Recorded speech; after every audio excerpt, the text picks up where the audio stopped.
नमस्कार, आप सबका स्वागत है। दुनिया भर में इजिप्ट, रे पिरामिड और वहां रखी मम्मी के रहस्यों को जानने के लिए वैज्ञानिक लगे हुए हैं। ऐसे में इसका राज बनकर ही कायम है। आज तक किसी ने इन राज्यों से पर्दा नहीं उठा पाए हैं। ऐसे में हाल ही में इजिप्ट की लक्सोर सिटी के पास करीब 3000 साल पुराने 1000 स्टैच्यू और 10 कब्रें मिली है। इन कब्रों में रखी मम्मी अमीर व्यक्तियों की बताई जा रही है, क्योंकि ये सोने चांदी के जेवरात से लदी हैं। हालांकि इजिप्ट में इस तरह की रहस्यमयी मम्मी मिलने का मामला पहला नहीं है।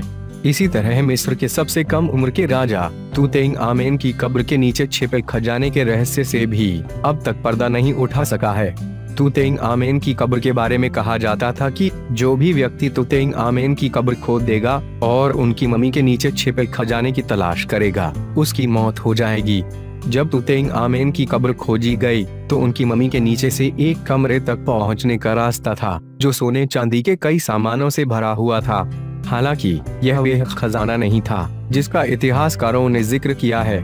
इसके कुछ दिनों बाद से ही आर्कियोलॉजिस्ट हॉवर्ड के टीम के कई सदस्यों की रहस्यमयी मौत होनी शुरू हो गई थी। ये लोग वही थे जिन्होंने कब्र से तूतेनखामेन की मम्मी हटाकर खजाना निकाला था। इसके अलावा कुछ महीनों बाद ही लॉर्ड जॉर्ज कार्नारवन की भी मौत हो गई थी, क्योंकि वे ही तूतेनखामेन के खजाने को लेकर उत्सुक थे। उस समय के फेमस लेखक सर आर्थर कोनन डॉयल ने भी कहा था कि यह श्रापित मम्मी थी। मिस्र के इतिहास में तूतेनखामेन सबसे ज्यादा चर्चित व्यक्ति थे, जो सिर्फ 9 साल की उम्र में ही मिस्र के राजा बन गए थे।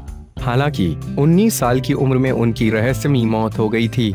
इतिहासकारों का मानना था कि राजगद्दी के लिए उनकी हत्या कर दी गई थी। बताया जाता है कि कब्र के साथ सोने के रथ, हथियार, गहने जेवरात, हीरों का ताज और तूतेनखामेन के कपड़े भी थे।